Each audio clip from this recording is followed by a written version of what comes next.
मुबारक हो, जो भारत चाहता था शायद वो हुआ है। न्यूजीलैंड और भारत का होगा पहला सेमीफाइनल मैनचेस्टर में, ओल्ड ट्रैफर्ड में 9 तारीख को। जोश तो पिछले 24 घंटे पहले भी ऐसे ही था।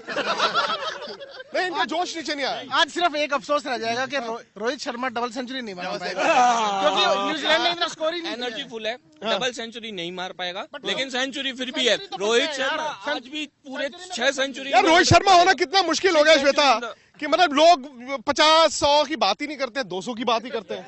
He has become a hit machine now. वो हिट मशीन बन गया है। पर उन्हें 200 बनाने के लिए सामने वाली टीम को तो 200 से ऊपर। यार इतना मत बनवा दो। नहीं हम अच्छा चलिए एक मैं बताता हूँ। श्वेता है हम वहां पर स्टूडियो में, श्वेता प्रेडिक्शन करती है हर बार। कल श्वेता ने प्रेडिक्शन करवाई थी, मैंने 239 बोला था, शायद श्वेता बाकी 245 250 अजहर भाई ने भी कुछ ऐसे बोला था। आप लोग प्रेडिक्शन कीजिए न्यूजीलैंड का स्कोर क्या होगा। 240 230। शायद क्रिकेट फैंस यही मानेंगे कि चलो ठीक है, कोई बात नहीं। न्यूजीलैंड ने वार्म अप मैच में भारत को हराया था, लेकिन न्यूजीलैंड के साथ सेमीफाइनल खेलना बेहतर होगा वो चौथे नंबर की टीम है। और न्यूजीलैंड की परफॉर्मेंस भी तो देखिए, न्यूजीलैंड ने वर्ल्ड कप की शुरुआत बड़ी अच्छी की, उनके सामने ज्यादातर छोटी टीमें थी, वो जीत गए और उसके बाद उन्हें फायदा हुआ जो भारत के खिलाफ मैच में बरसात हुई थी, उससे उनको एक एक्स्ट्रा पॉइंट मिला। लेकिन आखिरी 3-4 मुकाबले देखें तो न्यूजीलैंड की परफॉर्मेंस अचानक से गिरी है। अचानक से गिरने का मतलब है कि वो सेमीफाइनल में आए हैं, मोमेंटम के साथ नहीं आए हैं, लेकिन कभी भी नॉकआउट में आकर कुछ भी हो सकता है।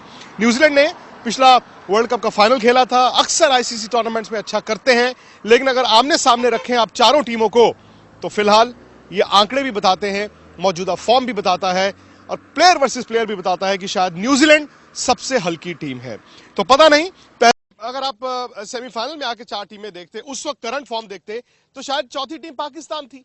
पाकिस्तान ने लेट शुरू किया, न्यूजीलैंड ने अर्ली शुरू कर लिया, लेकिन वक्त पर आते आते न्यूजीलैंड डिप कर गया। इसीलिए कहते हैं ना कि एक बड़ा टूर्नामेंट जीतने के लिए you have to peak at the right moment.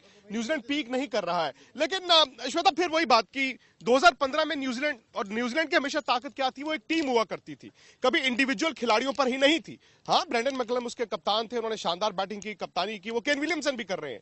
लेकिन अब हो क्या गया है कि इंडिया की टीम जो किसी जमाने में इंडिविजुअल खिलाड़ियों पर होती थी, आज आप उसको टीम कहते हैं। भाई आप एक खिलाड़ी की बात ही नहीं करते। हालांकि ये बड़ा हर बार हमारे जो फैंस हैं वो कहते हैं 200 बना दो रोहित शर्मा, लेकिन बाकियों ने भी परफॉर्म किया है। न्यूजीलैंड के लिए दिक्कत ये है, आप कल भी उठा के देखिए, रॉस टेलर ने रन बनाए हैं, लेकिन वो रन उन्हीं की टीम को चुभने वाले रन है। केन विलियमसन भी कल जो फंस गए। अब शायद भारत ने गेंदबाजी इतनी अच्छी की है। कल बात हो रही थी न्यूजीलैंड के कुछ खिलाड़ी जो शाम को मिले, तो उन्होंने कहा कि ऐसा नहीं है कि हम लोग वी वर ओवरऑल, लेकिन इंडिया ने बॉलिंग इतनी शानदार की पहले 1-1.5 घंटे में स्पेशली, कि उस वक्त हम इतना पीछे पड़ गए। अब अगर उनकी बैटिंग उठा के देखें, मेरे ख्याल 42-43 ओवर तक उनका रन रेट कभी भी 4 तक ही नहीं पहुंच पाया। ये वर्ल्ड कप सेमीफाइनल है। हालांकि श्वेता हकीकत ये है, इस वक्त हम सब थोड़ा आगे चले जाते हैं, हमें लगता है जीत गया इंडिया, जीता नहीं है।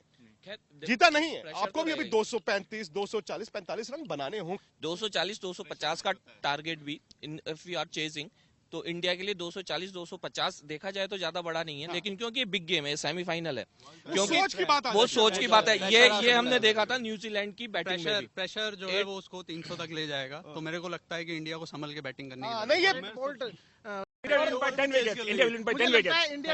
यार एक बार 10 wickets. India will win by 10 wickets.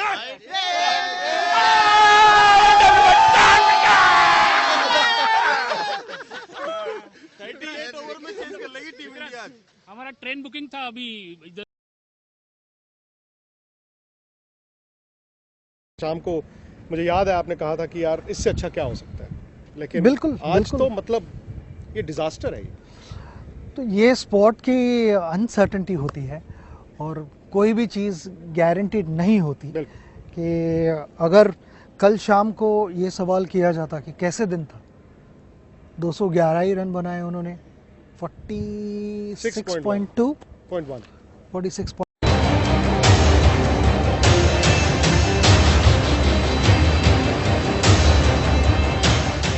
ये आंकड़े विराट कोहली के हैं, जिन्हें देखकर ना तो आपको विश्वास होगा और ना ही विराट को।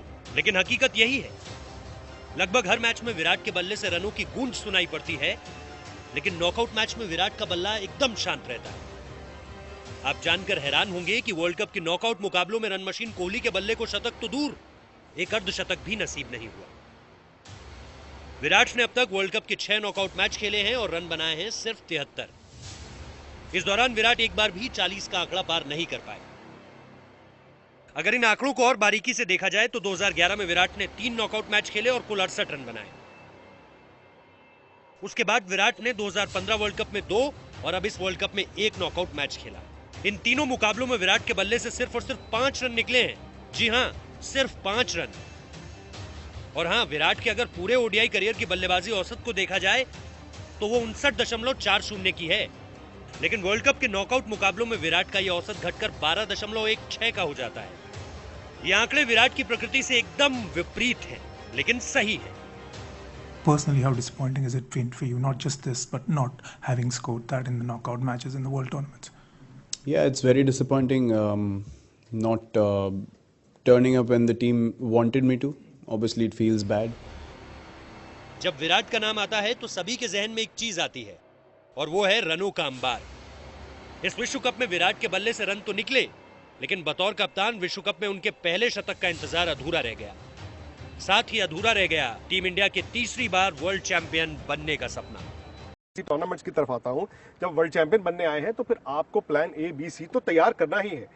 अब सवाल ये भी है, मैं ये नहीं कि आज सुबह तक हम कह रहे थे कि टीम वर्ल्ड चैंपियन बनेगी, आज हार गई तो ये सवाल है, लेकिन ये सवाल उठेगा। क्रिकेट में ऐसा सवाल उठता है।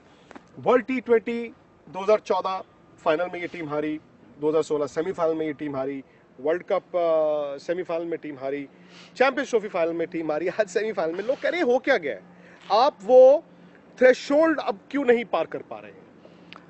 हम अच्छा क्रिकेट खेले। अगर मुझे आप पूछोगे कि इस टूर्नामेंट पे हमने किस तरह का ब्रांड का क्रिकेट खेला है, तो मैं कहूँगा बहुत अच्छा। और आज सुबह अगर भी हम बात कर रहे होते तो वी वुड हैव सेड कि नहीं, कमाल का क्रिकेट खेल रहे हैं। 11:01 तक बिल्कुल। तो उसके बाद ये सब कुछ शुरू हुआ है। तो एक आधा दिन इधर उधर कोई भी स्पोर्ट्समैन के लाइफ में आता ही है, और किसी भी टीम को ऐसे चैलेंजेस फेस करने पड़ते हैं। ऐसी कोई टीम नहीं है जिन्होंने ऐसे चैलेंजेस फेस नहीं किए। मगर इसका मतलब ये नहीं कि हुआ है तो ठीक है, कोई बात नहीं। हम डिसअपॉइंटेड है, रन ज़रूर बनने चाहिए थे, और देवर सम मैं कहूँगा कि ऐसे जो डिसीजंस जो वहीं पे लेने चाहिए वो शायद उतने क्लैरिटी से नहीं लिए। जो लीडरशिप का जिम्मा है, जो लीडरशिप का ही जिम्मा है, ना सिर्फ इस मैच में। देखिए, अफगानिस्तान वाले मैच में जब आपने ये सवाल उठाया था तो ऑनेस्टली उसके दोनों तरफ से रिएक्शन आया था, लेकिन वो जीत गया था भारत, तो शायद उस पर पर्दा गिरा रहा। यही चीज़ वेस्ट इंडीज़ के मैच में भी हुई, भारत जीत गया, पर्दा पड़ा रहा। लेकिन सवाल यह है कि क्या ये टीम मैनेजमेंट ने भी गलतियां की हैं, क्योंकि चॉपिंग एंड चेंजिंग बहुत हुई है। कभी आप इसको खिला रहे हो, कभी उसको खिला रहे हो, कभी उसको खिला रहे हो, कभी उसको बाहर बिठा रहे हो। क्या ये चॉपिंग चेंजिंग होनी चाहिए? टूर्नामेंट में तो जो हमने किया वो सही किया है, मुझे लगता है। इस